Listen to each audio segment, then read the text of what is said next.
to start down as we want to welcome everyone to a special edition of our R&B podcast because one of our friends here, Mr. Stevie Street, is celebrating his 28th birthday.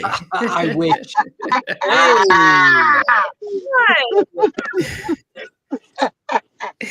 Wow, Jackie McGee's here. Wow. For your birthday, only you. You and them can get me. Wow. I appreciate it so much. Happy birthday, Stevie. You know I love you from across the water. And I feel the same way too. The love is going back. Wow. Yes, yeah. Jackie, this is a day. Hi. How are you? I'm doing great. How are you? I'm good. Awesome. Hey, Namdi. Thank you, love. Thank you, love.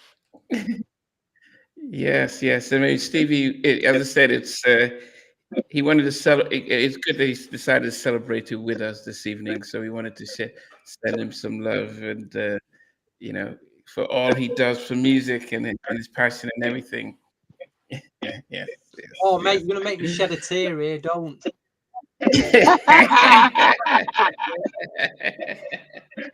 Yes, yeah. Okay, Jimmy Parsons, welcome. How have you been, Jackie? I mean, we haven't seen him. But, I've been fine. I already know I was supposed to have music coming out, and I didn't put it out yet. It's coming. But I wanted to jump on because, of course, Stevie, you and Stevie bring so much to music right now, with the interviews and everything. And it's like we talk about all the time. It's nothing like, what you guys are doing. And the countdowns, they are always funny. They're always hilarious because, it's like, okay, what, number 3, what is that? We get crazy with it. But, I can't stay on, but I wanted to come on because I couldn't miss Stevie's birthday. That's number 1, but number 2, I gotta tell y'all this quick story before y'all go into the countdown because I gotta jump off in a minute. So, Stevie, I know this is your favorite album. I know this is your favorite album. He's one of them. So one of your favorite albums, and probably your favorite album for the 80s, you would say? Would you say for the 80s? Late 80s when it came out, around that period. Okay. So, Jody Watley was like, I called her the Black Madonna when she came out. And we were label mates. So yeah, she came out in 87, but I didn't sign to MC until 89. But I'm a huge Jody Watley fan too. So when I was with Teddy, we had a band, right? And y'all know this story. We had a band. We were 19 years old. So we used to do I'm Looking for a New Love. Wow. And oh my gosh, you talking about killed it? Oh gosh. Just imagine Teddy, like, at rehearsal already is ridiculous. Teddy Riley is insane. And he was insane when he was 19. We would have these rehearsals as if we were, Jody Watley's real band. So the band was killing it. Teddy was on keyboard, and then Carl Borelli, another guy in the band, he's the one that produced Do Me Baby on BBD. He was in the band on keys, and Teddy was on keys. So you know how it comes in, that sound for them.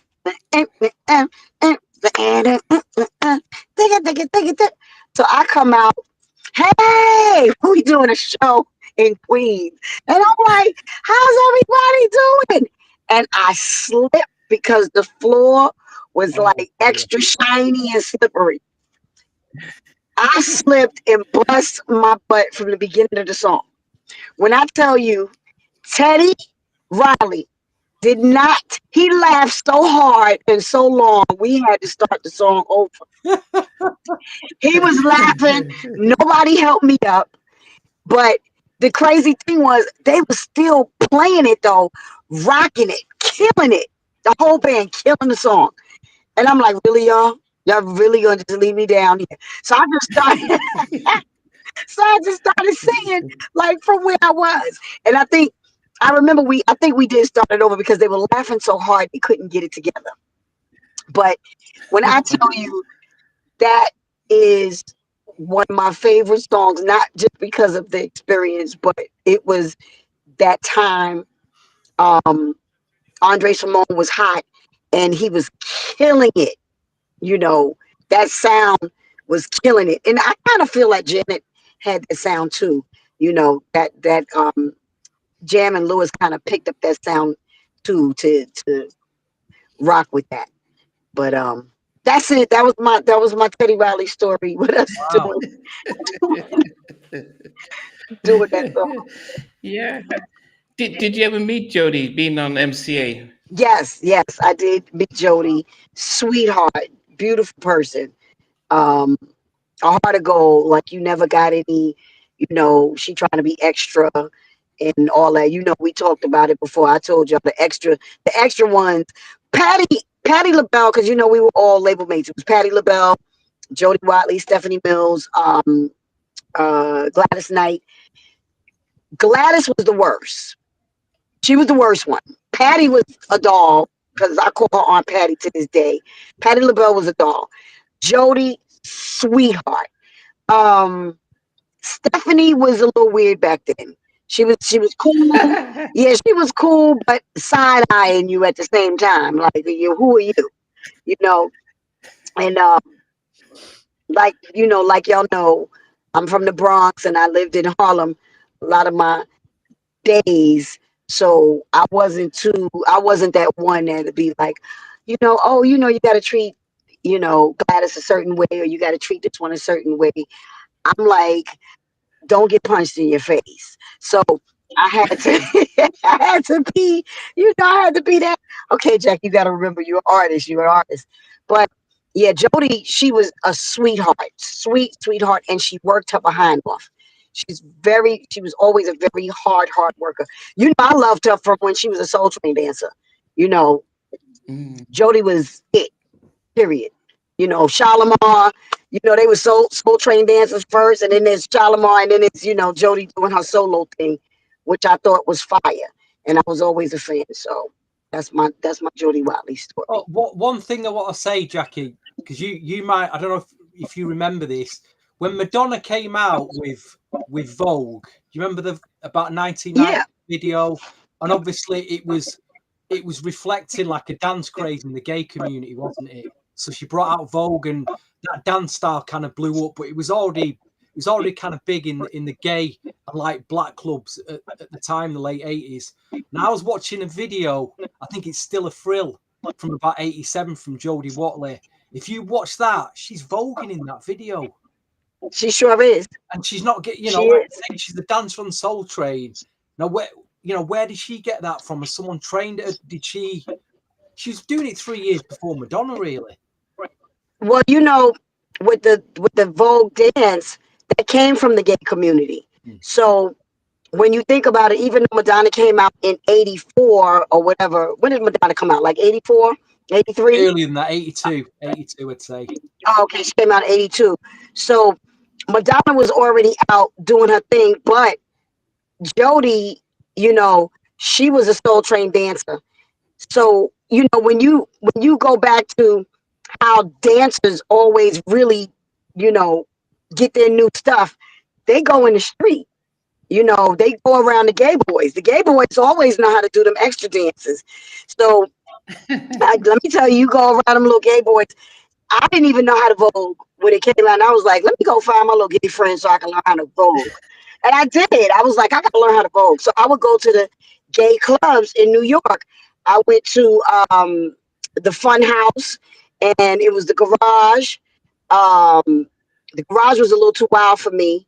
The front house was, it was good. It was fun. So that's where I think that I'm almost positive that Jody learned from, going to street dance or whatever, going around her gay friends. And Madonna, to me,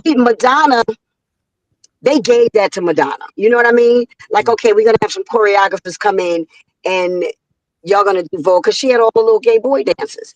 So, they Vogue. So for her to do a song called Vogue, and then they do it and everybody strike a pose and all of that, and doing, the stuff with their hands, whatever. She learned that from them. So she wasn't first. I'm with you. I'm with you 100%, Stevie. She wasn't first, of course. It's just something I noticed when I was watching the videos. I thought, hold on a minute, it's 80-70. She's actually voguing. She's done all these like ballerina dance moves. Then she's like, Yeah. oh, she's actually voguing in this video way before Madonna. But I'm sure they were probably hanging around the same gay and black nightclubs in New York or something on the Lower East Side. I don't know. Probably were. Yeah. Yeah. But listening to the album, because I hadn't really listened to it in a long time, there were elements I thought that actually it did sound like what Madonna took on. A very similar sound. I don't know. I don't know who sort of copied who, but it felt like it was if Madonna had sang those songs, I wouldn't have said, why is she doing black R&B? That's because on one of the tracks, there's a guy called Patrick Leonard who did a lot of the mid 80s Madonna stuff. He produced one of the tracks on this album. So we'll get into that anyway, Namdi. We will get into it. Okay, most of all, yeah. Okay, yeah. Pop rock Madonna inspired. That's what I wrote down one of the songs there. Yes. Wow. Yeah, Definitely, Jackie. They're before I jump off, because I gotta jump off before y'all get started, because I'll tell you I'm my number one and I'll mess it up.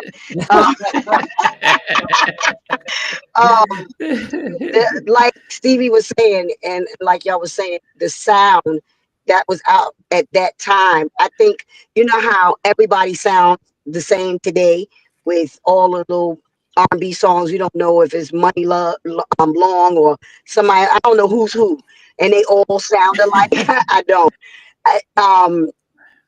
They have that, because they have that sound, that same sound. Everybody do those same little riffs or whatever.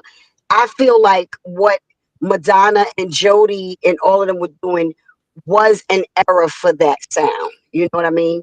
Like the late 80s was definitely, the mid to late 80s was definitely that sound.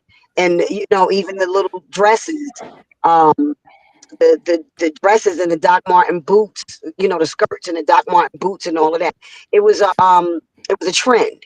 It was a trend, and MCA was a huge company. Then their black department was really huge then, so they were able to push, Jody Watley and take her pop. You know what I mean? So, yeah. That's my take on it. Definitely. Wow, Jackie, I know because you did. Yeah, I know you had short time, but it was definitely good, at least to meet, to say happy birthday to Stevie, but also get to meet a day as well. It's very nice to meet you. Nice to meet you too, honey. Lovely to see you. Have fun with the guys.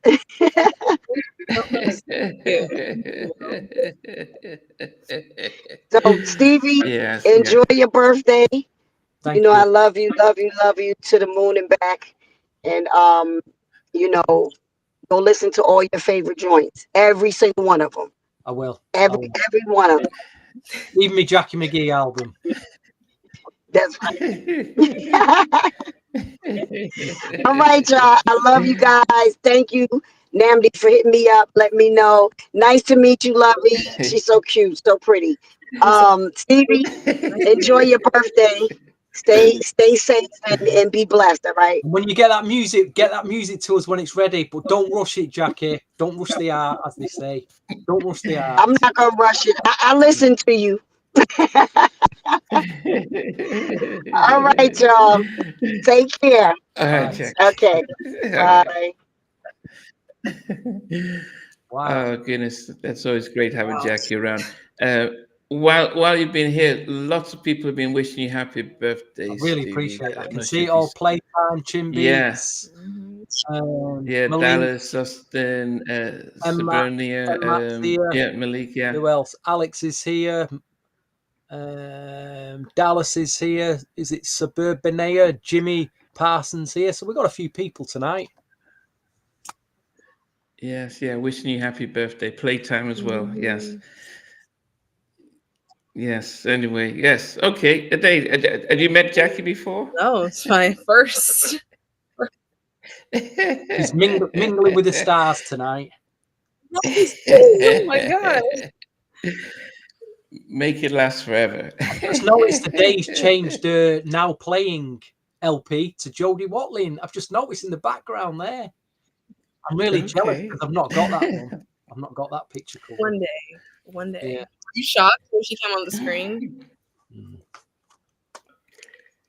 Steve, she was asking, were you surprised? Surprised by what? I'm stunned. Jackie. I'm just like absolutely stunned. I took a little take there. I was like, what? Yes. Okay, back to this album, Stevie. I mean, when did you get introduced to it? Very similar to where I got into Guy when I heard My Fantasy in 89. I was also hearing Friends, a single in 1989. So But that was the second album, right? yeah, before she dropped a second album, she released Friends as a single because it was the first single off the album. So I'd already bought the single, and very similar to what I found in going through the album racks and seeing a Guy album from 88, and I'd see a Jody Watley album from 87. I'd skip past them going, what are these? So obviously I'd bought the single Friends, I was blown away by that, and then I remembered, hold on a minute, there's an album buyer in my local record store. I'm gonna go down there and get this album. So in about, so obviously I got it 2 years late, played this album. Obviously it wasn't New Jack, and it was a sound that just blew me away because it was so up tempo, funky. There's a bit of boogie in there, you know what I mean? It had I love Madonna, so there was that kind of vibe going on. So yeah, I mean, I was just absolutely blown away by it.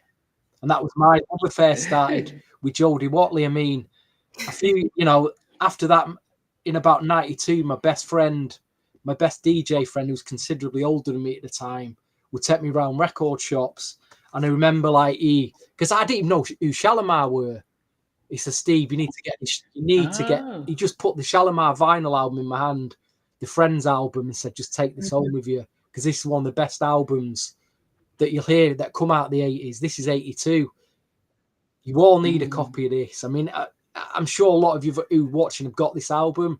If you see it, you've not heard it, please get yourself a copy of this.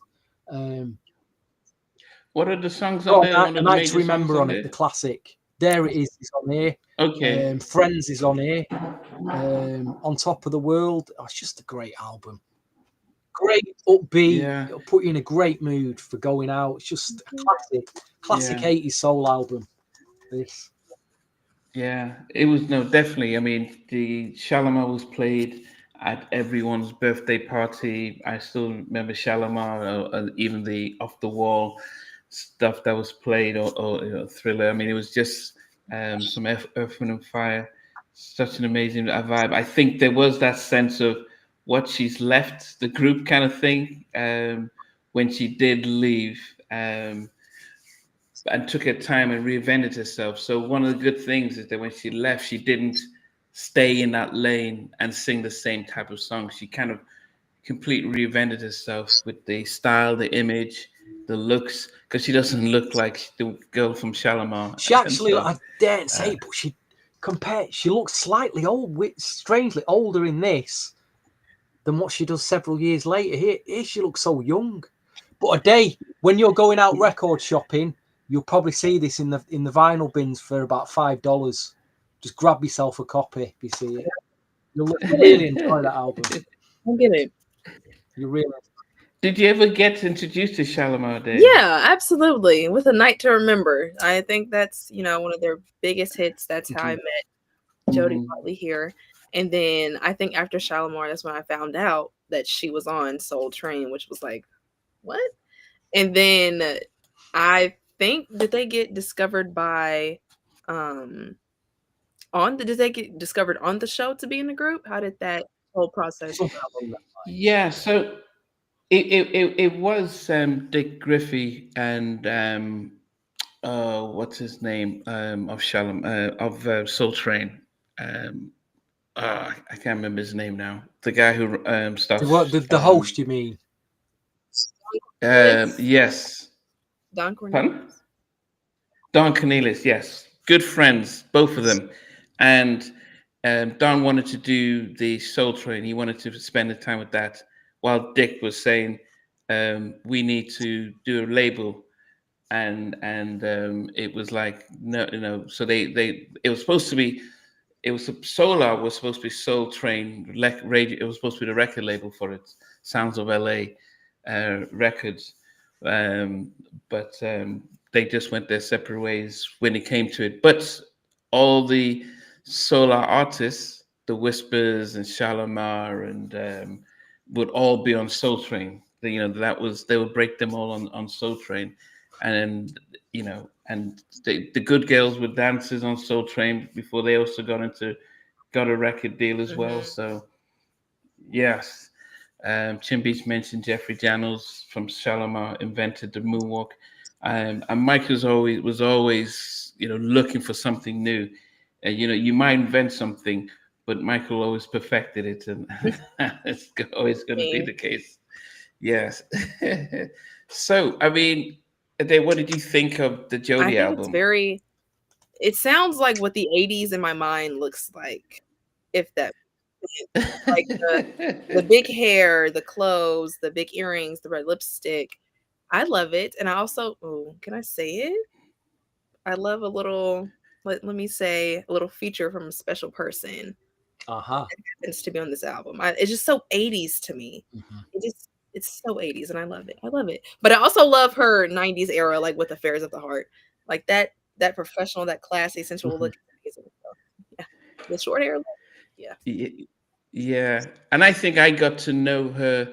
I knew her from Shalamar, but I think I knew her the second album when Friends came out with Rakim, because Rakim was quite popular. So that drew me into that. I mean, you got to think though, she is an icon, because the way she's moved out of, like you say, the late 70s disco era where she started into the 80s, changed the look, the fashion, the style, the dance moved. Then, like you say, into the 90s with that more sleek 90s look.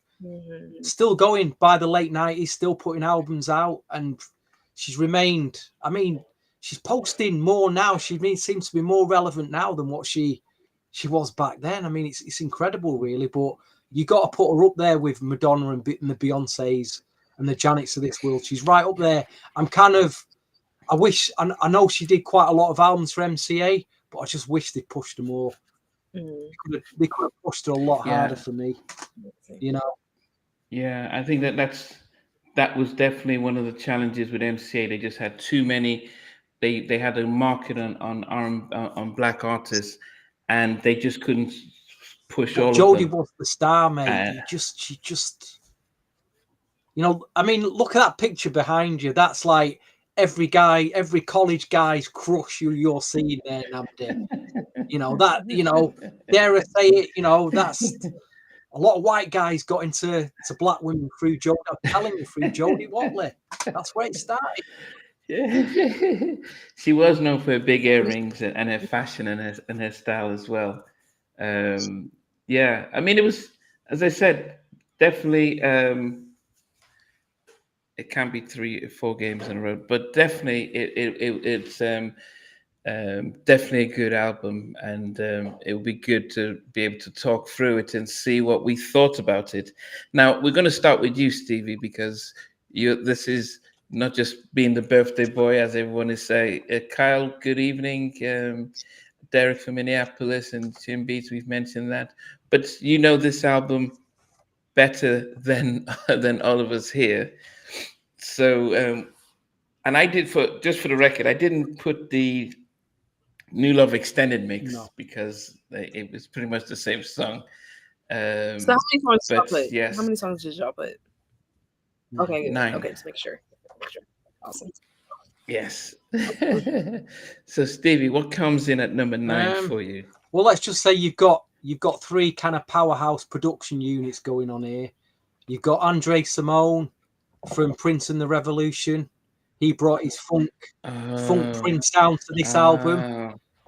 You've got Patrick Leonard and Gardner Cole. They did a lot of work with Madonna in the 80s, especially Patrick Leonard. He was him and Stephen Bray wrote some of Madonna's biggest records. And then you've got Bernard Edwards, who's one half of Chic. Yeah, this is where I'm going to start at number 9 with, dare I say it, it's the only track I don't listen to. It's the one track, and it kills me to say it because you've got one of the biggest pop stars out of the UK on it. Oh, George. Old George is on it, and I'm listening to this track, and it was obviously recorded. The track was recorded in the UK. There's no doubt about it. This track was recorded over here, unless Jody wants to come on and prove me wrong. But to me, when I listen to it, it kind of appeals to, say, fans of the Rolling Stones in the 80s. It is a very pop with a rocky edge to it. What? And I just don't, I'll be honest, the only track that I don't listen to on the album, and it kills me to say that because you've got George. Obviously, the George Michael connection came through Band-Aid and We Are the World in 84, because Jody was actually part of that, wasn't she? Do you remember Band-Aid and We Are the World? She joined all them British pop stars in that song and that tribute, and I think they developed a friendship from there. And that carried on into this album. So, Learn to Say No, the track I don't listen to, starts off at number 9. Okay. Dave, what did you think?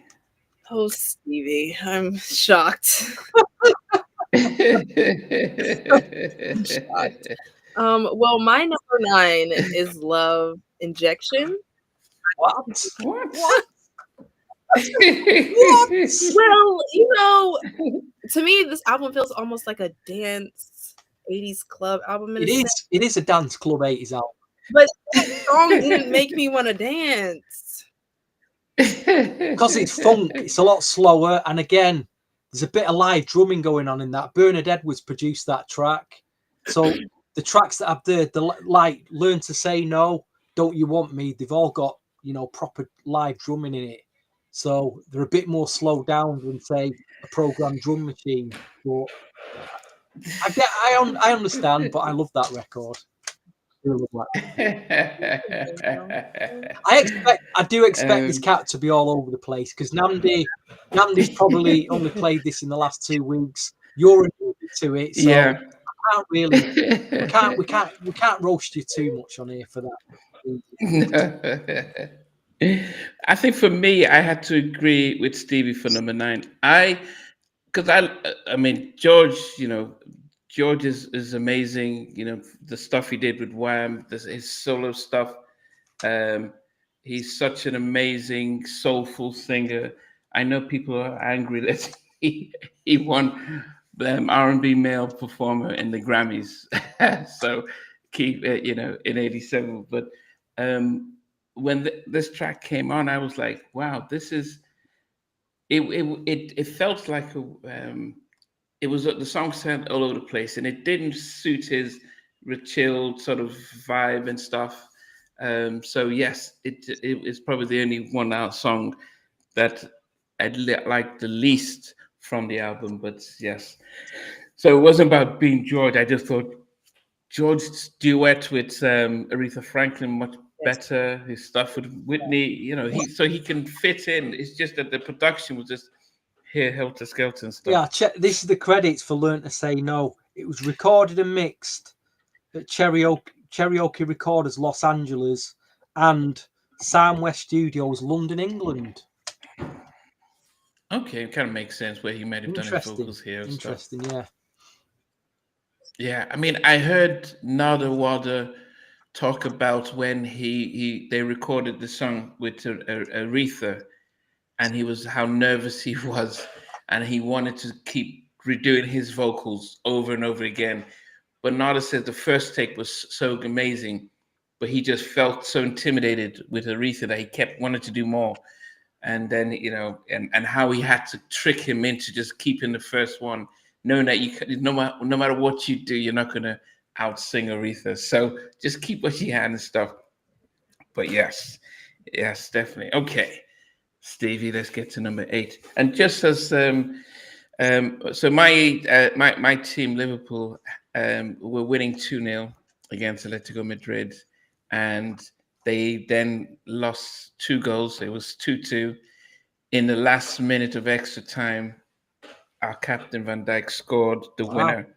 So 5 games in a row, we've come from behind to win a game. Wow. So if you spend 400 million in the transfer window, we kind of expect these kind of results, and they don't expect anything less, mate. The team that doesn't spend any money like Man United, Yeah. The red cartel, so number 8 don't for you. spend any money, do they? It's only City that spend money, apparently.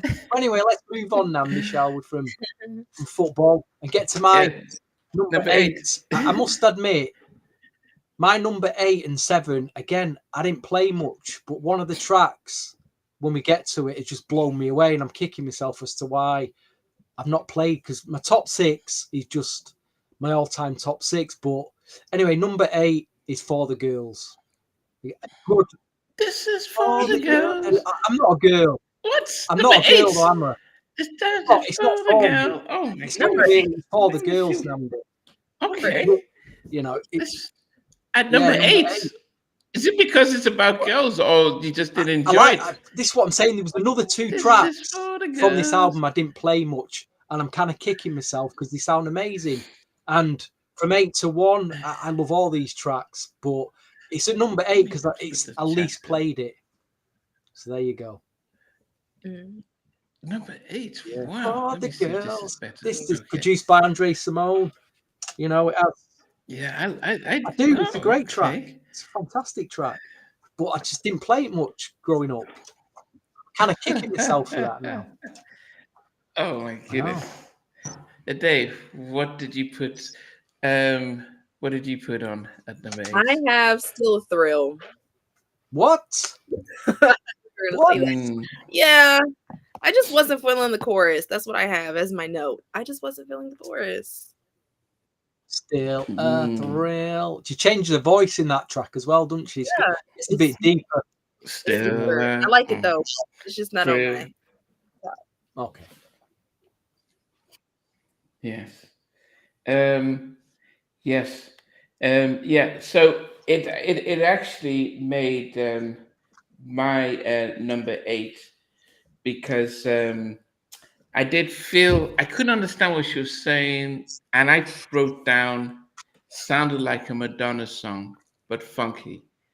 And as I said, because I don't know the timetable as to who came out with the style, so it maybe Madonna imitated her, but it did sound like it did sound like okay. So this Andre Simone, is he the one that did Madonna, or did Prince? Because he's a guitarist, isn't he? Yeah. So I mean, there's a number of stuff that I write down that it sounded like Minneapolis, felt like Prince, in some certain areas and stuff like that. Yes, but yeah, I love the Minneapolis sounds. Yeah. So, but as I said, it was a nice video, and I liked it. But I had other songs that I really loved more. Fair enough. Okay. Yes. We're into number 7. Into this. Gosh, this. I wanted to put this in my top 3, but again, I don't know why I didn't play this track at the time. Actually, this track has got exactly the same groove bass line as another track. There's 2 tracks now that've got exactly the same bass lines on them, and this is one of them. Number 7, Do It to the Beat. What a fantastic track! It's killing. I've not stopped playing it all week. I'll be honest. I wanted to put it in my top 3, but I thought I can't put it in my top 3 based on I've only been playing it for a week. So, but it is my new go-to track now. This "Do It to the Beat." But what a and you put it at number what, 7? Upbeat, funky. Oh gosh, it's a brilliant track. Do it to the beat. Do it to the beat. Come on. Da, da, da, da, da, da, da, da, da, da. I wish they'd put this out as a single. I know why they didn't do it though, because there was another track that's got exactly the same bass line on it that did get released as a single. Yeah, that's what I noticed. Some of the beats have the same. Well, that's what I'm saying. The same. I think the other track is it's exactly the same as Some Kind of Lover. When you listen to the two bass line grooves, they're exactly the same, and they're produced by Andre Simone. You could seamlessly mix one into the other quite easily if you wanted to do a good mix, do a good 10-minute mix.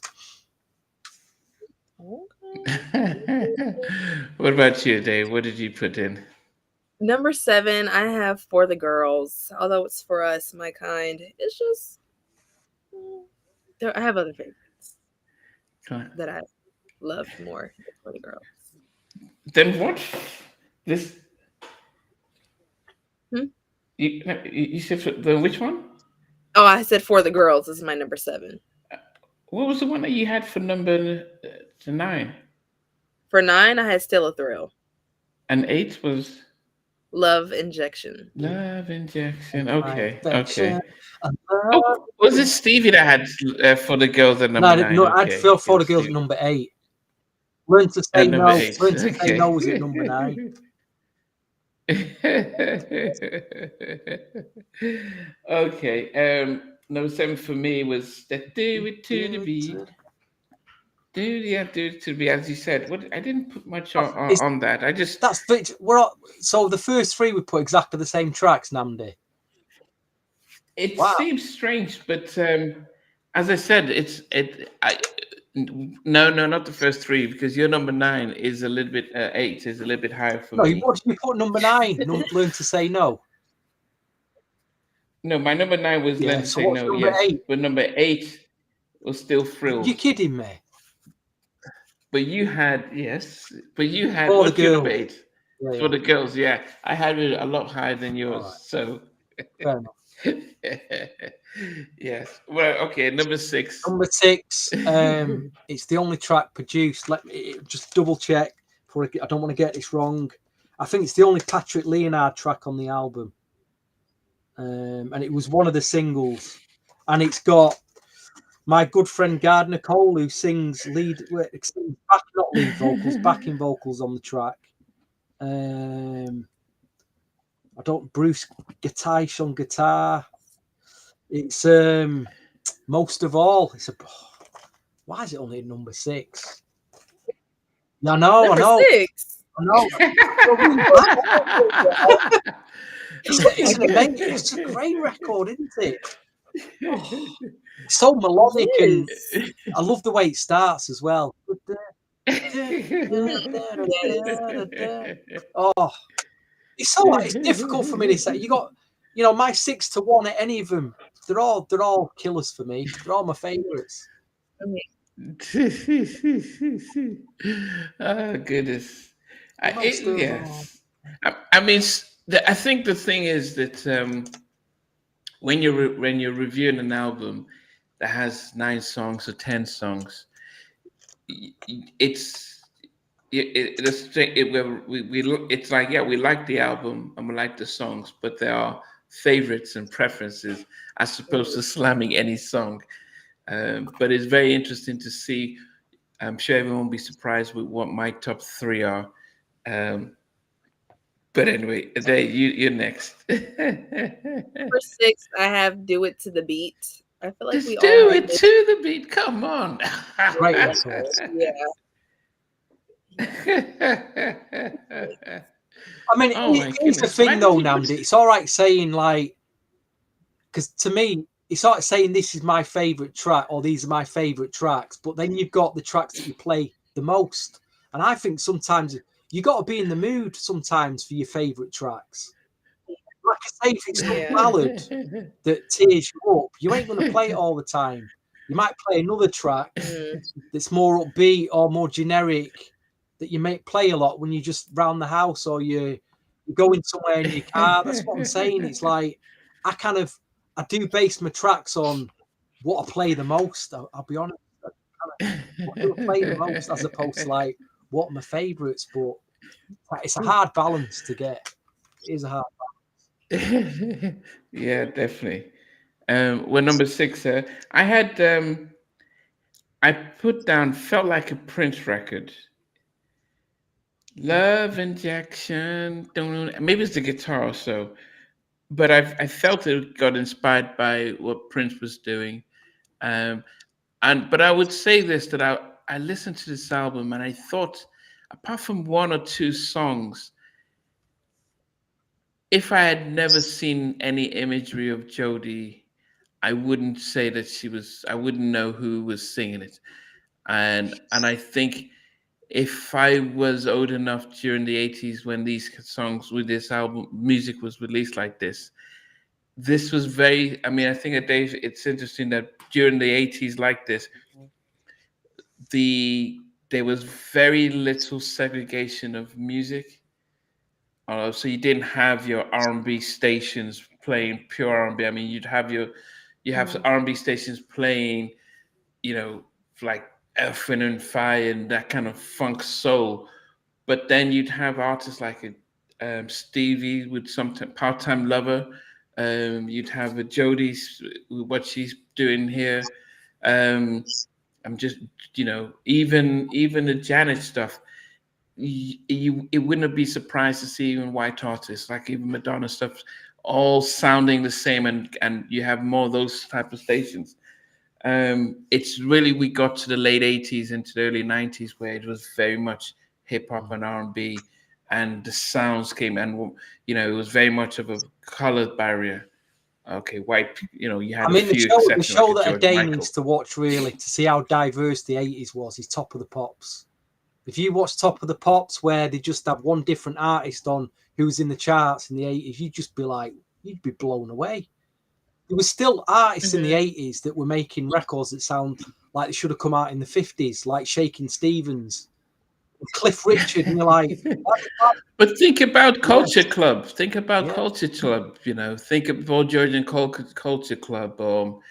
And I mean, most of the music was very much accessible. I mean, Donnie Simpson, when I interviewed him, he was saying how he helped break Elton John with the Benny and the... I can't remember the name of the song, but he said that when they played it on his R&B station, they didn't know he was a white man. Yeah, Benny and the Jets. Because it was Benny and the Jets. Yeah, they played it on DC radio. They didn't know who he was white because it was just the music. And that's what got lost. I mean, yes, you had the Temptations and you had Motown and you had the Philly International who had a core souls type. But a lot of the people in the middle, they could go either way and stuff. I mean, What do you think of the fashions today? Because you're at an impressionable age. You're looking at Jody. I'm not sure how old Jody was back then, but what did you think of her style back then? I love a big hair, as you can see. And I think I'm taking a break from big earrings because they pull a little bit on the ears. I love I literally wear, if I wear a lip gloss, it has to be pigmented, like a red or a pink. So I love that. I love the jean outfits that she has. But like I said, my favorite era of her was that Affairs of the Heart cover.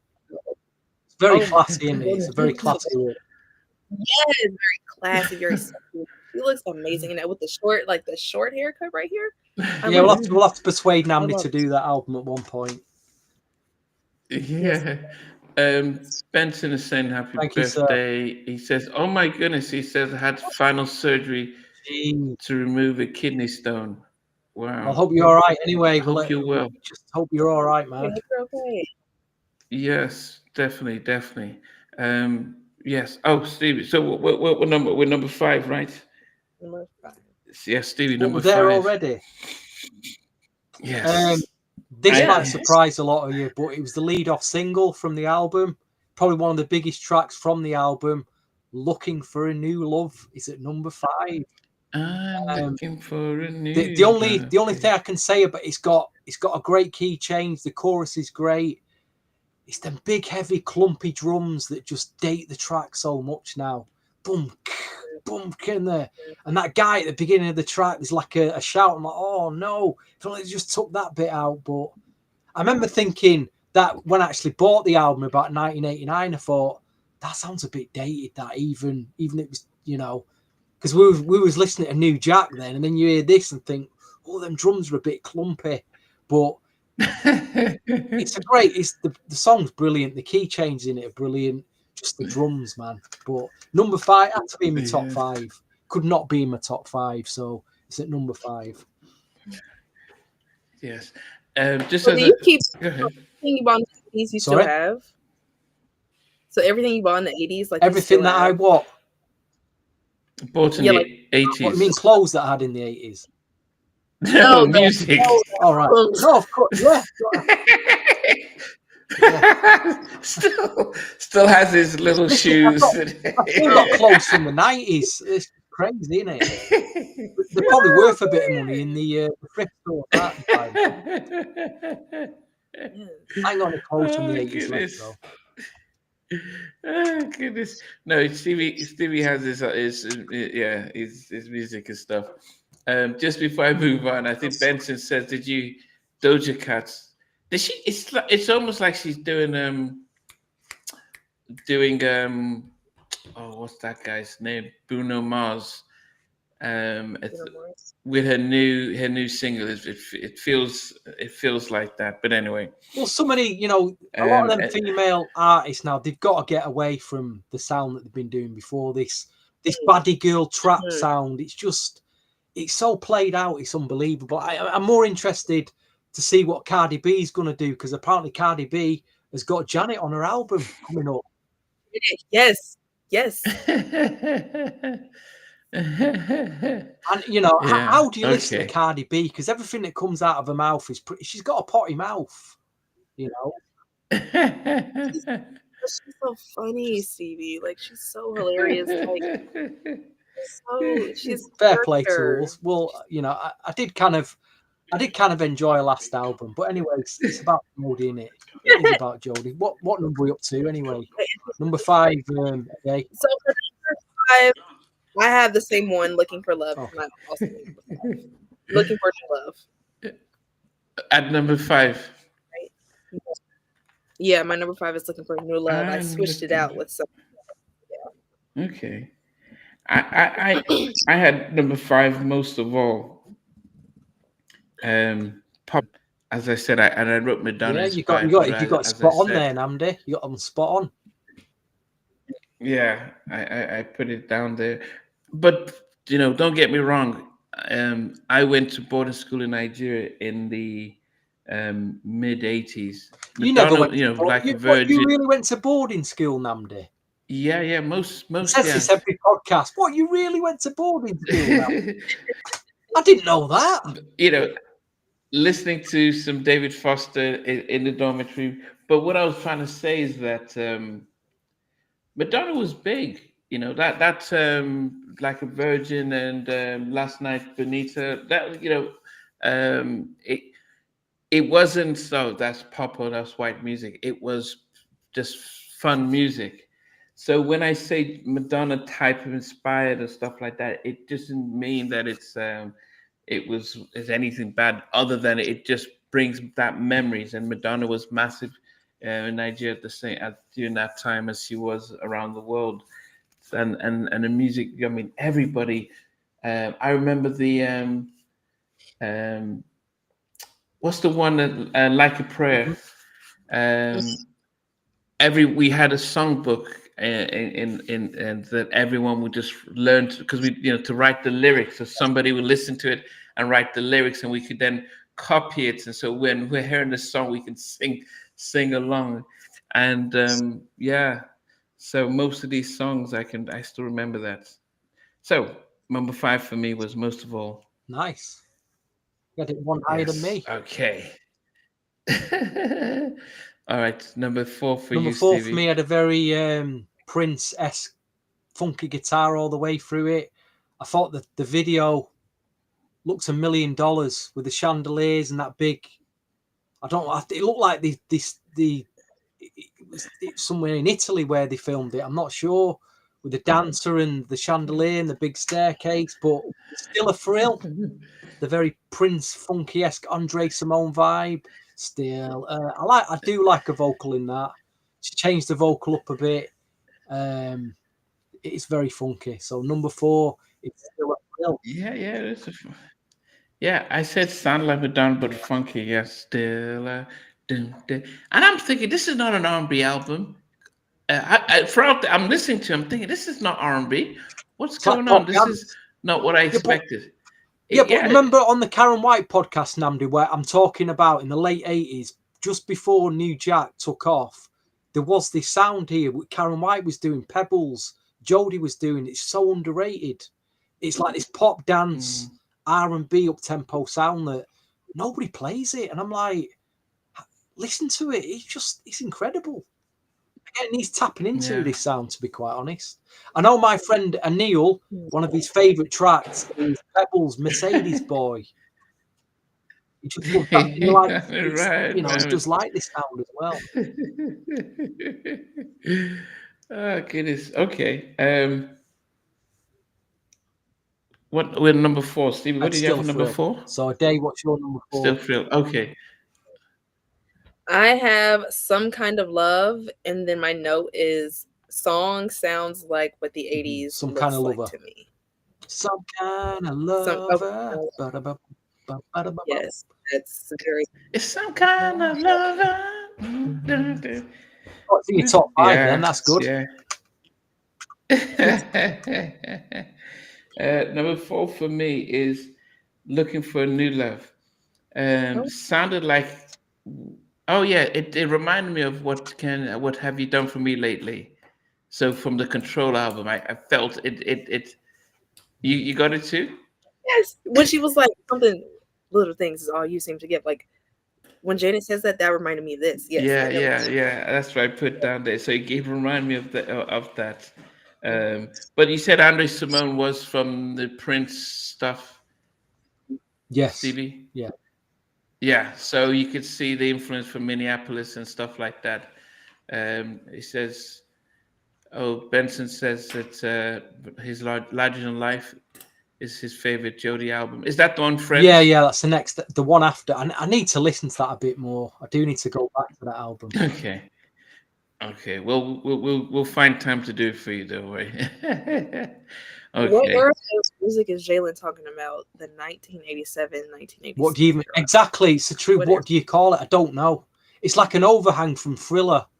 I just don't know what to call it. It is because after 84, most male artists would try to do Michael Jackson. They were. So you had this big for years, for like 80 till 86. You had I find these albums from these artists I've never heard of, these black artists, and I think, my God, they're so hard to be thrillery. They just bombed. They just didn't sell anything. And they're there in the stores. They still sealed these out for about like £1 or £2, I think. And they just sound like, they try to do thriller or something. Bad overhang. Yeah, you just couldn't do.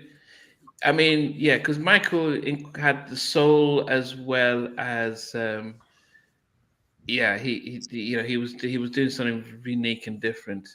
But 86, as I said, if you think about that, we had Thriller, we had all the Madonna stuff, we had it was a fun time for music, probably one of my favorites. I mean, I know we talk about the 90s because it was, we had all the great band artists and songs, but the 80s was real fun. Kool and the Gang. Kool and the Gang. Yeah. Goodness. Cherish. And Kool and Gang. Yeah. They would with JT Taylor, their lead singer. It was just definitely a different time of just great music and great fun. Cameo with the big red cod pieces. Oh yeah, Cameo. That's Word some Up. mid-80s. Single Life. I think Cameo. Yeah, they were massive. So that was It was just it felt fun. Anyway, top three. Top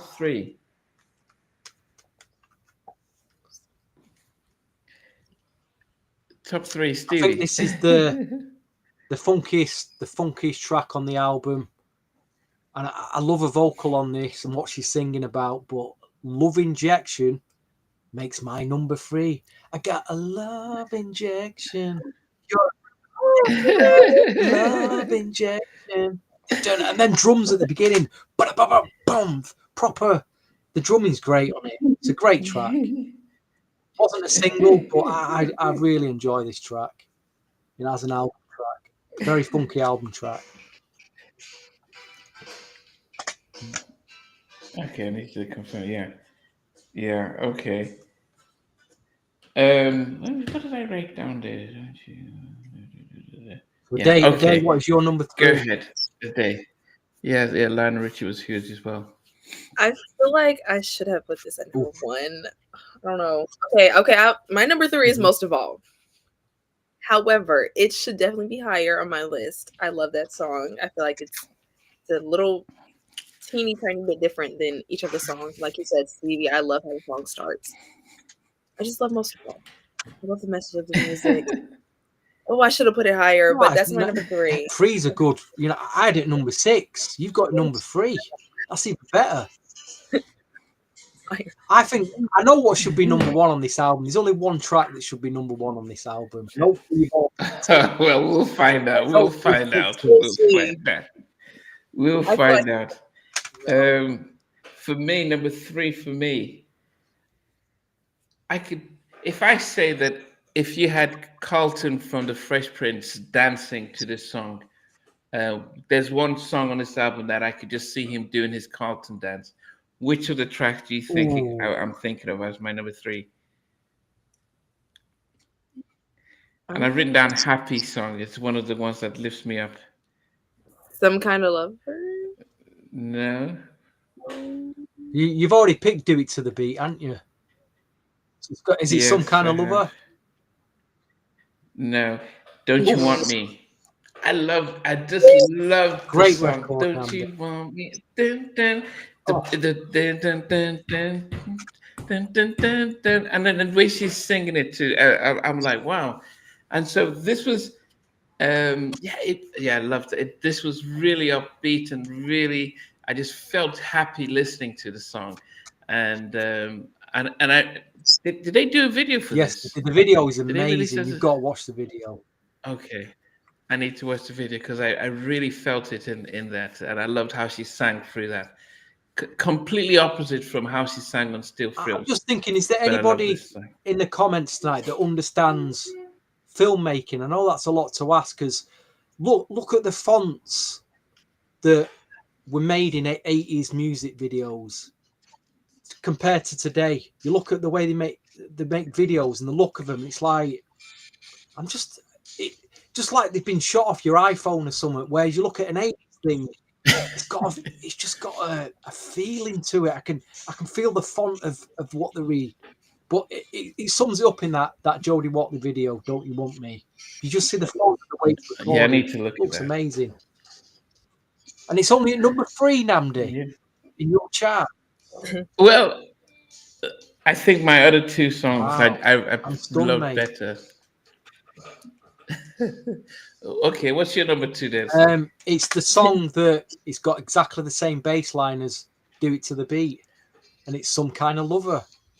Oh, wow! Some Kind of Lover. Bum ba bum bum bum ba bum bum bum bum bum bum. Some kind. Oh, what a track! What a track this is. This is this is the song where Jody can let loose with the dancing. I think on this track. Can really let loose with show off the dance moves. And the 12-inch extended mix is incredible. Get the 12-inch as well. Mm-hmm. I need to see. I didn't even check which videos came out and stuff like that. I need to check what. Don't You Want came Me? out Some Kind of Lover. Not Love Injection. Still a Thrill. Looking for a New Love, and Most of All. So there's quite a lot there to get through. Mm-hmm. What about you, Dave? What Number did you 2. have? Oh, should I switch? My number 2 is my number 2 is Learn to Say No featuring George Michael. I love I'm so glad you didn't put it number 1. I'm so happy that you didn't put it number 1. Yeah. Because of the rock and roll essence of this song. It's just like a love letter to the rock of the 80s. Like, I love it. Fair enough. No, No, if you like stars. that, fair enough. I think what it was, because me and Namdi grew up in the 80s, and it was rock dominated that we wanted to get away from it. You know, in the 80s, it wasn't. We had Van Halen. We had a lot of glam heavy rock, and you got it thrown down your face. Kiss. Yeah. You know, it's just a. I felt like they wasted George Michael on that this track. Yeah, I do. Totally. I felt. I mean, he was amazing. I mean, all the stuff Prince was doing about music, about being signed to contracts, and what Michael later did. George was one of the first on Sony. He went on strike because he realized the same thing.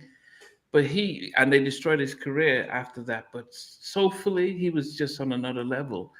But I just listened to this, and I was disappointed with how they used him compared to when he's collaborated with Aretha and other female singers, or even the one he did with Whitney off her other album. I can't remember what it was. Yeah, anyway, number 2 this was hard for my number 2.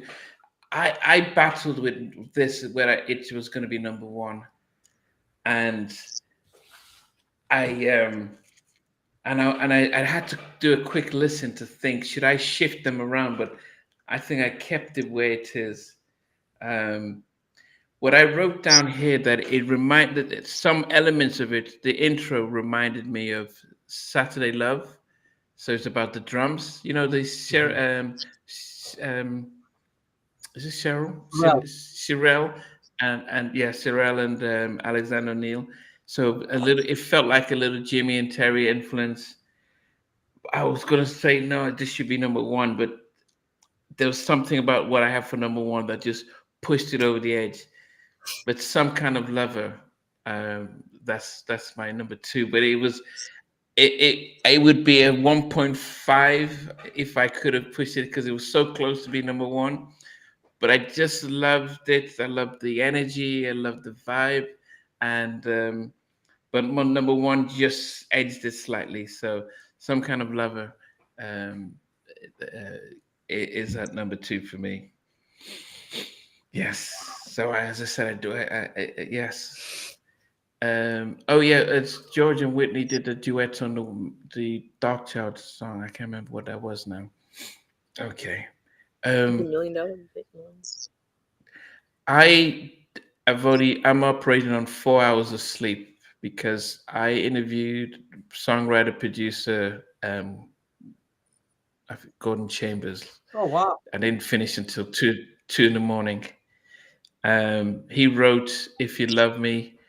He talks about working with Dave Hall. I think he gives an insight to Dave Hall as a producer that it will blow your mind, because Dave was very reserved. So he was talking about him. He's talked about Phyllis Hyman in a way that I've never heard anyone talk about send her. Me, please, after the interview, please, so I can watch. It was 3 hours. So, but yes, I didn't think go to bed and I got up at 5:45. Andrew Knight saying happy birthday, Stevie. Thank you, sir. Yes. Okay, Stevie. So, from number 9 down to number 1. Playtime asked, do I remember a group called Ultimate Chaos? I'll tell you what I do remember: a bunch of kids singing a song called Hoochie Booty. That's what I do remember. Yes, J.R. loves that song. Oh my God. I mean, it was so funky back then, but like, come on, you're a bunch of kids. You may be young, but you weren't ready then. You weren't ready. But Casanova was Yeah, they were they're kind of like the Boys, but not as good. Not as good, but I do remember him. Anyway, number 9 was the duet with our good friend, UK friend, George Michael, Learn to Say No. And I had to say no to that track. It ended up at number 9, unfortunately. The track I don't listen to. Number 8, For the Girls. Number 7 is a track that if we did this a podcast a year from now, I'd probably put in the top 3. Do It to the Beat. Number 6 is Most of All, which is just an incredible track. I feel bad for even being at number 6. Number 5 is one of her biggest hits, Looking for a New Love. Number 4 is Still a Thrill. Number 3, Love Injection. Number 2, Some Kind of Lover. And number 1 kind of goes back to my high school crush. Yeah, you know, when you got this yearning for somebody, you got a crush on a girl in your high school. And you crush over, and then it's not reciprocated. It kind of that's how it felt. That yearning that just wasn't reciprocated.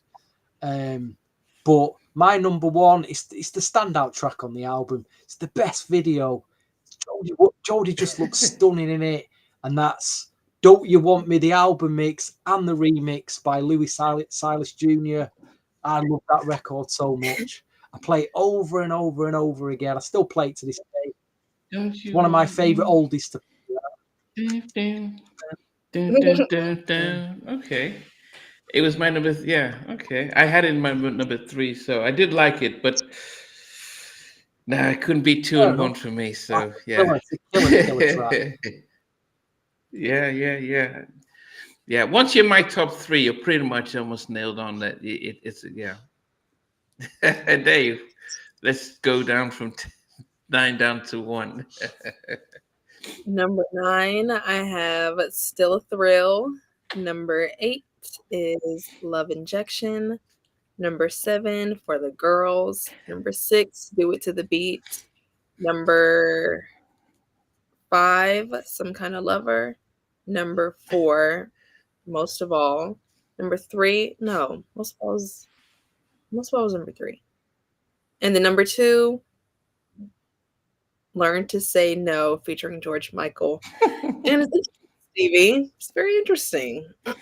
That was your story of what you think of the song, but mine, I got ready for this podcast, for this show, should I say, to this song, because it's just like, you know, you're looking in your mirror, you know, you're a girl, you're finishing your face routine, your hair, and it's like, yes, today I do want you. So number 1 for me is Don't You Want Me as well, because I love the music video. That's a great pick. Don't you want... Okay. That's a good chart, It's a good chart, considering that you probably don't know the album too well. You know, good chart. Very good. No. Yeah. As I said, I had it number 3. Okay, let me... mine, number 9, Learn to Say No. Hey, Chris Watson. Number 8 was Still Thrill. Number 7 is Do It to the Beat. Number 6 was Love Injection. Number 5 was Most of All. Number 4 was Looking for a New Love. Number 3, Don't You Want Me. Number 2, Some Kind of Lover. And number 1, this song had an Easter egg in it. And I wonder if you can guess what the Easter egg was. Oof. You know, an Easter egg is like a clue that ties it to something. I see where you're going with this, Namdi. I see where you're going with this. She says, let's make this a night to remember. And I'm like, what? She didn't, right? Let's do it for the girls. Wow. Let's do it for the girls. Let's make this a night to... She sang it right in there. I said this was it makes it... the Easter egg. It was the most R&B swing track on the album. But when she did say yes, I wondered if people picked it up and says, "Oh, are you trying to bait Shalamar when you put in the lyric, 'Let's make this night to remember'?" But I just love it. Amazing pick that is, Nam.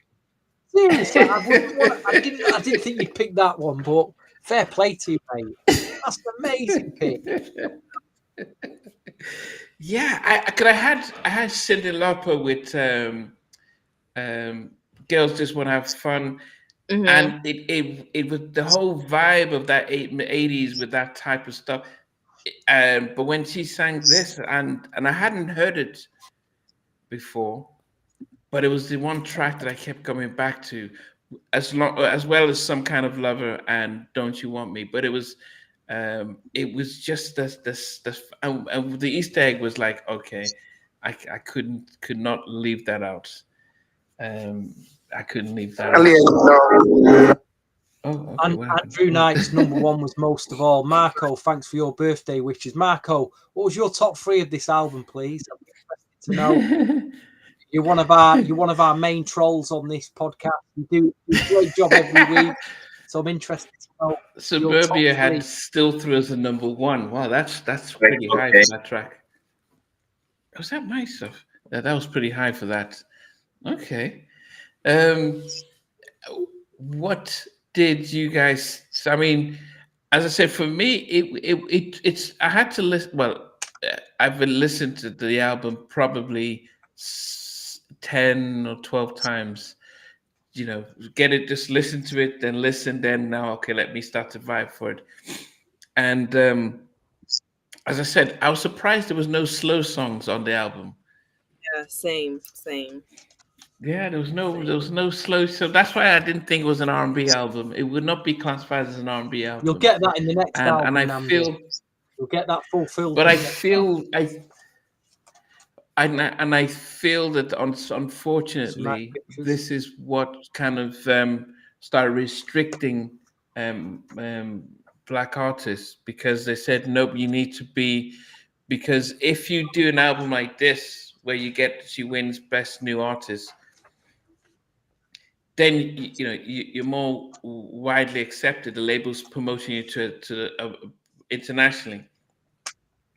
But when you start to go R&B, they're like, well, we just have to promote you to the black market. They're smaller in size, so you're less likely to sell more albums.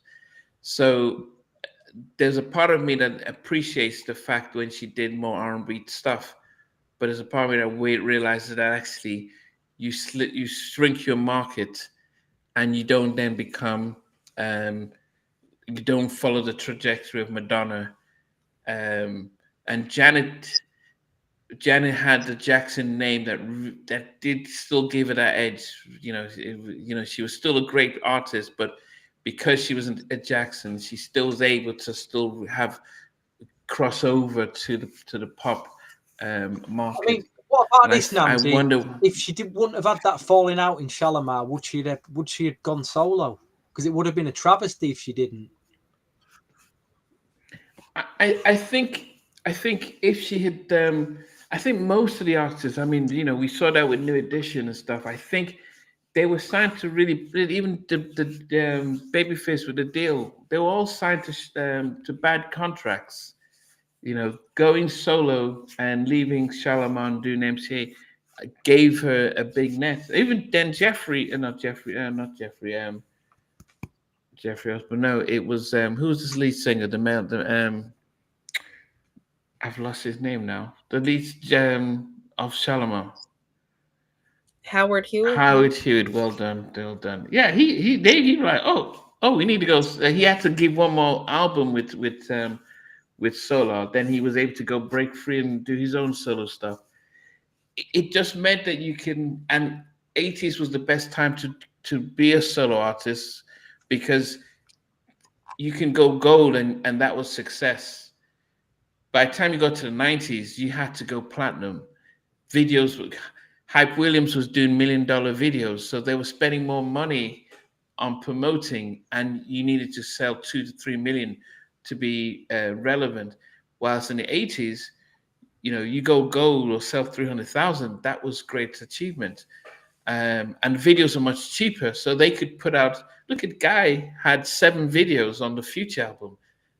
That's unheard of in the 90s. In the 90s, you do 3 videos and then you move on. So I think she was fortunate to go solo when she did in the 80s, where she could build, and she became our own black pop princess. Yeah. So, but that was just me.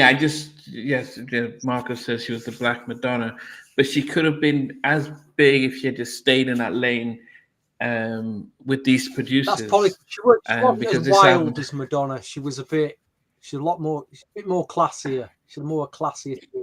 yeah, no, definitely. It wasn't the whole. It wasn't the.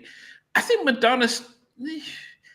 Did she? I mean, Madonna was more controversial because even when she did like a prayer, the burning of the cross, that was very controversial massive. at the time, wasn't it?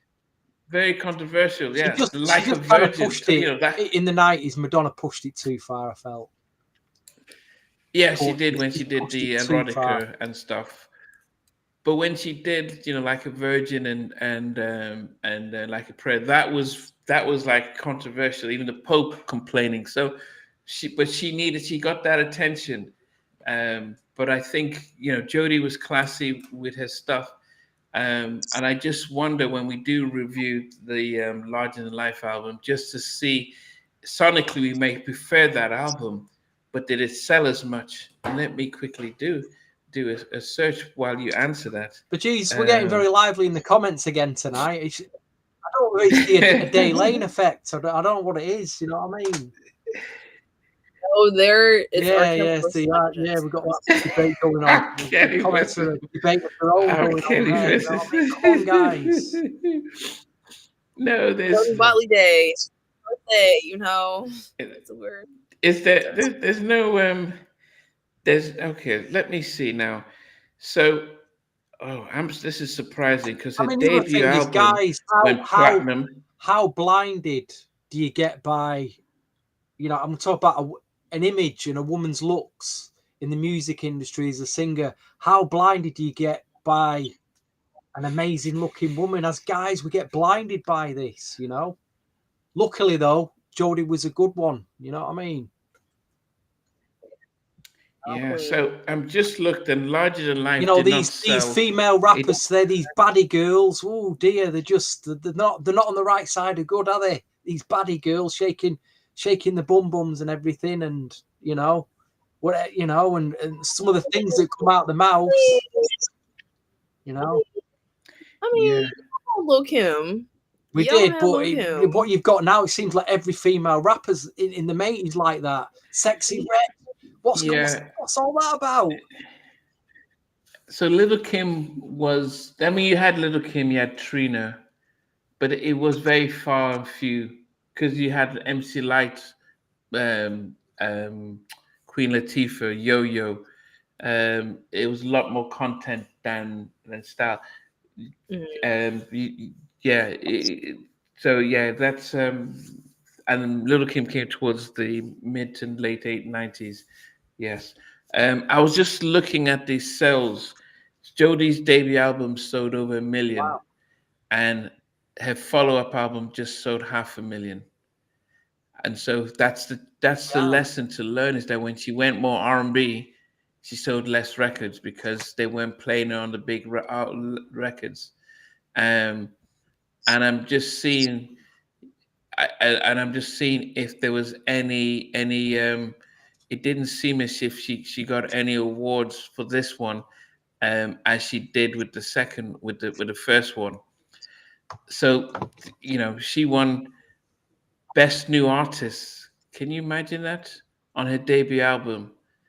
So it's one of the things just to listen to, just to see that Jody's second album sold less than the first. I think this album, in terms of music buyers, covers all bases. You're going to get the pop audience buying it. You're going to get the gay music audience buying it, and believe me, that is a big audience. You're going to get, like you say, the black audience. They're going to buy it as well. Whereas the second album went more straight R&B. So maybe it did cut off some of them audiences. I don't know. Yeah, I think one of the things that I've learned over the years, and back in those days, I used to just study. I could study a trend. I could tell the direction. I could tell how successful things were going to go, and I knew that if that's why I knew like a Boyz II Men did better than Jodeci, and that was really just because, you know, who's the market? Boys to Men were marketed towards a larger adult contemporary, more of a broader clientele. So they were selling 20 million. You can't sell 20 million within the black community. Jodeci did 2 to 3 million, even though they have more memorable songs for the black community. But we're not, you know, the average, the most you get is 2 to 3, unless you go, you kind of cross over and stuff. So yeah, it's a pity with Jody. As I said, I'm more familiar with her second album, but it didn't sell as well. Yeah. Okay.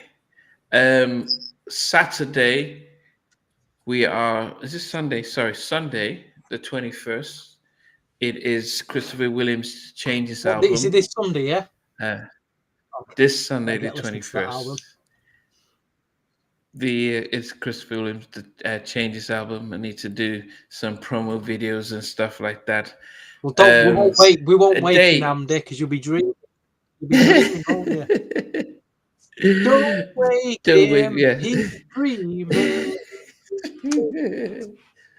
Yeah. So you went to see Miss Nasty, Miss Janet. Yes, how was it in Vegas? How was it seeing her in Vegas? Oh, well, this is my third time seeing Mother Janet Jackson. And every single time, I'm just shocked. I'm starstruck. I'm in love with her. Like, she's just amazing. So, Janet, if you ever see this, please, give us an interview. Totally. Because, her music is just the evolution of like, the journey from girlhood to womanhood. She's amazing. Queen. And I did get to meet some of the audience members. I got to meet one of her dancers. So it's really What cool. were your It's top really cool. 3 So song maybe moments from the gig? You said, yes. So she did a transition from Scream to Black Cat. Wow. That was amazing. And then You Want This had like different cut shots on the screen. That was amazing for You Want This. And she did a tribute to Tito, Joe, and Michael for Together Again and had their pictures together. And each one had like a little Janet in the picture. So that was for my top. Wow. Yeah. Yes. My top 3. Yeah. We lost Namdi. We've lost him.